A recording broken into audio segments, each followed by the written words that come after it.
Hey guys, welcome back to another video, and today I wanted to talk about the Lakai Telfords.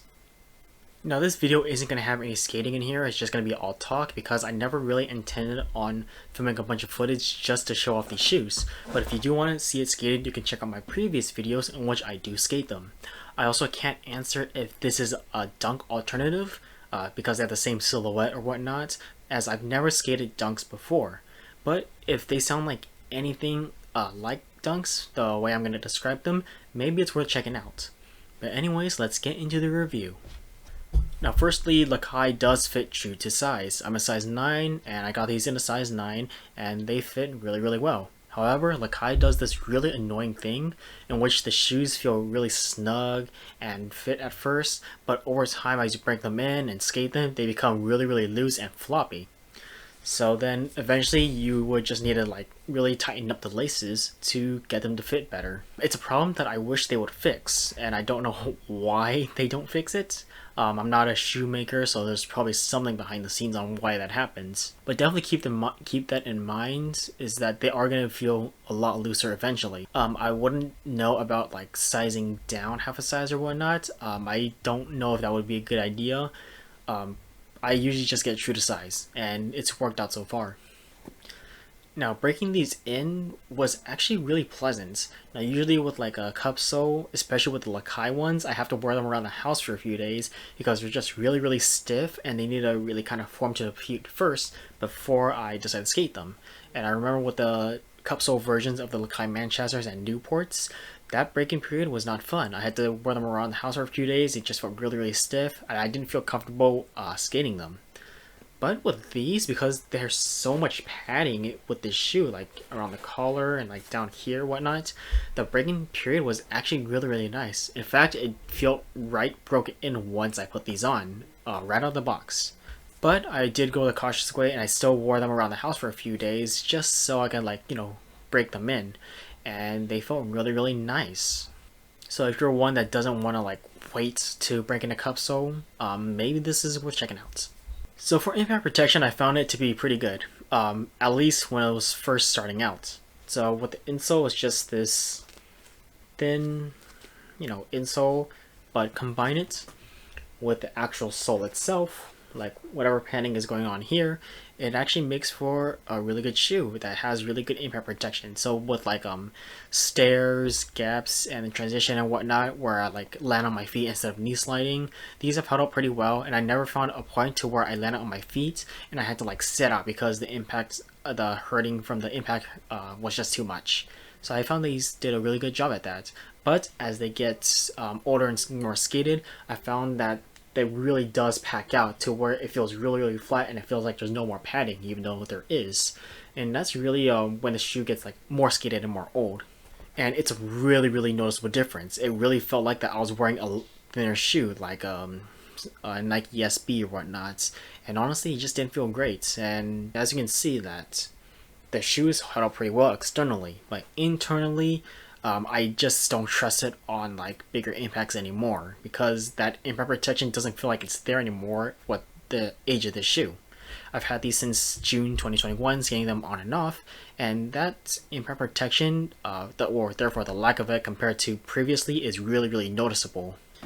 So yeah, basically over time that impact protection is just gonna go away, and you will definitely feel to the point to where that shoe just packs out and feels super flat. So durability wise, you can tell that it's held up pretty well for all my skating. There's only really two big points here, which is where my ollie area is. Instead of ollieing here, it looks like I tend to ollie here. This little pocket, and there's a little hole to where the seams were breached. And then there's this hole here. And this is from me knee sliding on transition. So I bail from a trick or whatever, go down on my knees and my knee pads, and then the toe of the shoe just drags along the concrete. And that does a lot of wear on the shoes, and you can see that with my Vans video, my Vans shoe review. But as you can see externally, there's no other holes, no other big damages to the leather. Now here you might be concerned about the durability, but it's actually a lot thicker than you would expect. It's not super thick, super paddy or whatnot, but there is a decent amount of material on this toe area. The lace durability is nothing to write home about. It's pretty average. I did have them break once.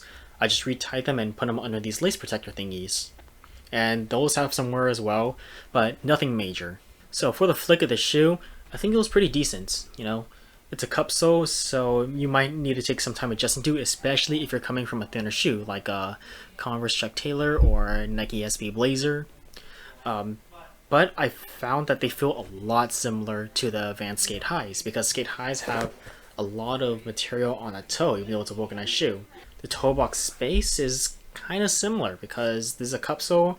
It seems a little bit narrow, but but it has a bunch of material here, and your feet are a little bit far from the actual physical edge of the toe box. And I found it was really similar to Vans. At least in my experience. It might be different for you. So it's not like you're going to lose your flip tricks or whatnot because you change shoes or whatnot or whatever. Just spend like a couple sessions just getting used to these and you'll be fine. And as you can see, that flick area has been holding up pretty well. I don't do a lot of flip tricks. I'm not like a really tech flipping type of person, but I do go really rough on the shoes. And you can see that it's held up pretty well. Now, one thing to note is the tread. As you can see, it hasn't worn down a lot, or at least noticeably, but I found that like over time that traction just gets really slippery for some reason.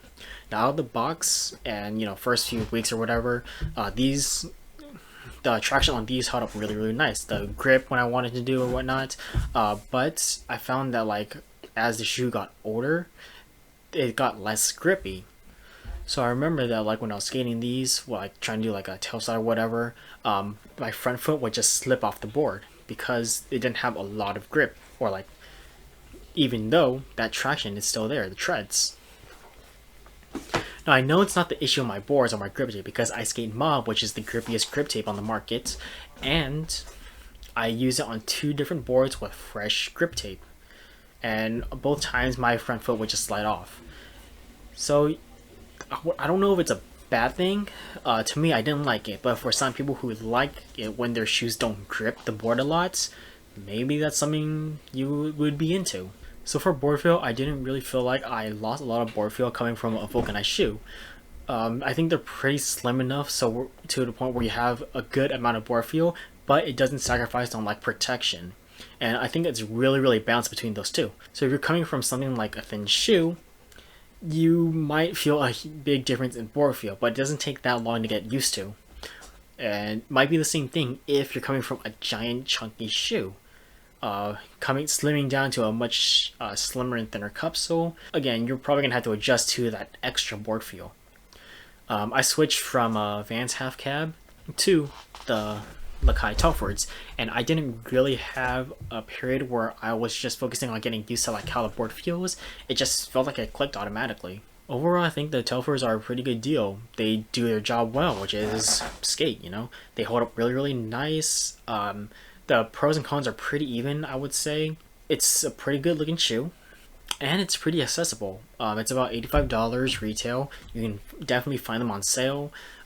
Color options right now are pretty limited, but they did just release a Telford low, so if you don't want all that padding around the collar, now you have a low option, but you just gotta wait for different colors if you care about that sort of thing. So yeah, I don't know if I would recommend these because I don't know your personal preferences, but if it sounds like something that you're looking for, maybe you should give these a shot. So that has been my review of the Lakai Telfords. If you think I missed anything or if you have any questions or whatnot, just please leave them in the comments below. And thank you for watching, and I hope to see you in the next one.